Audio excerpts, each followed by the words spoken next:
Good morning all. I welcome you to another lecture series of radiological equipment. So in this lecture series we are going to discuss about the unit 5, which is about the machines of ultrasound. So before entering into ultrasound, we will discuss what is meant by ultrasound transducer, what is the equipment does, what is the principle behind it, and how the structure of ultrasound transducer look like. Let's move on to the first slide. So this is the basic of an ultrasound pulse transducer. So I have given a schematic diagram where it represents a cross-sectional view of a ultrasound transducer, which is handheld mobile device like of a one with a coaxial cable connected to the device for the image acquisition and image recognition.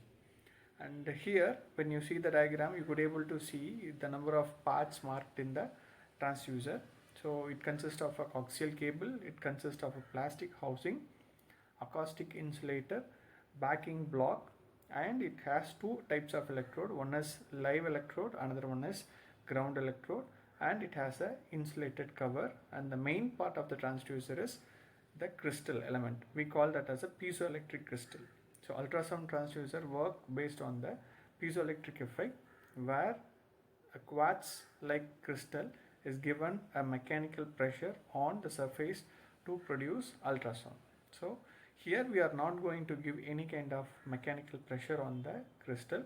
Instead of that, we are having two electrodes, one is live electrode, another one is ground electrode, sandwiched between the crystal to make the crystal to oscillate and to produce ultrasound.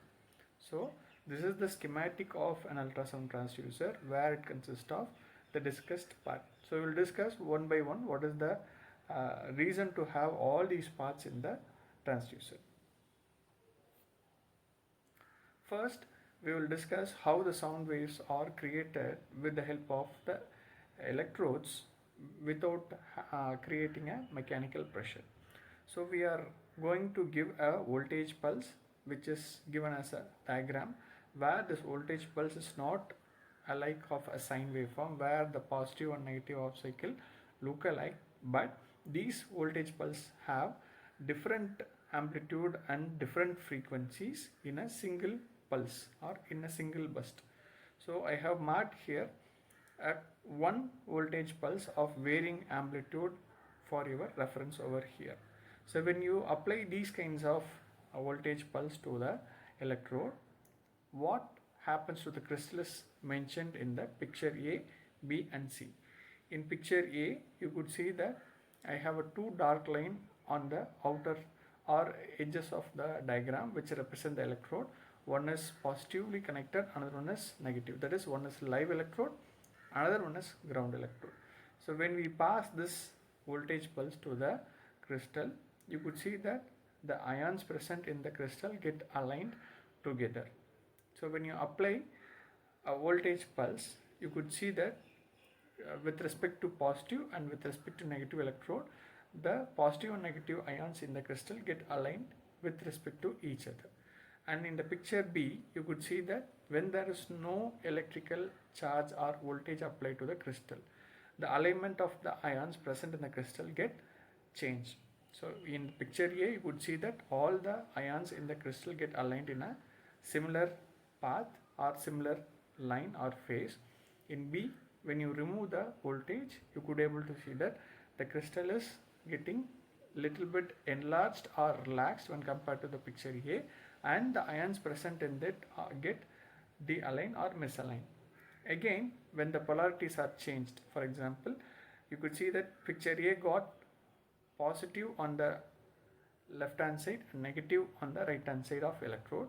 In picture C, we have negative pulse on the left hand side and positive pulse on the right hand side. So when you interchange these voltage, since we have a pulse like that, we have a positive as well as negative. It is like a AC signal. It has both positive and negative with respect to the frequency it applies.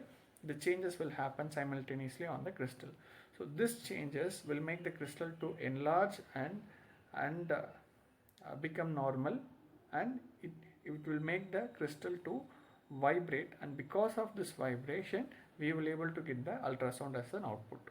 So you could see that B picture is the normal crystal. When applied voltage in the part of A and C on both sides of electrode, the crystals start enlarging or increasing in the thickness radially as well as axially, and because of this enlargement the ultrasound waves are produced from the piezoelectric crystal and it has been transmitted out of the ultrasound transducer. So I hope this explanation gave you a small idea about how a voltage pulse is applied to the electrode and how this voltage pulse make the crystal to vibrate, and how from the vibration we get the ultrasound. Similarly, as we discussed in the earlier slide, when we apply voltage pulse to the crystal, so I have given a circular disc shape of a crystal here for your understanding, and this is a solid crystal. When you apply voltage, it expands axially.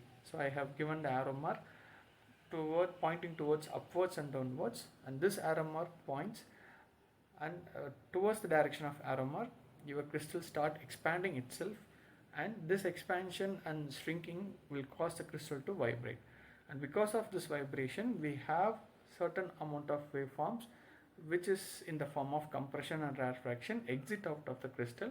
We call that waves as a ultrasound waves. So here I have marked the consecutive lines sequentially for your understanding. Where the lines are very tight and close together is called the compression region, and where the lines are little bit gap and which is deviated from one another is called rarefaction. So here the sound waves consist of two kinds of region. One is compression region where the frequency is very more or the lines stick together very close in nature, and another one region is called rarefaction where the lines are a little bit distanced from each other. So these compression and rarefaction together form the ultrasound waveform. So I hope this particular video gave you an idea about what is ultrasound transducer, what are all the components present in the ultrasound transducer, and how this ultrasound transducer is producing ultrasound waveform with the help of piezoelectric crystal. And we have also seen that how this crystal is made to oscillate by producing or by giving a voltage pulse to it. Thank you all for watching.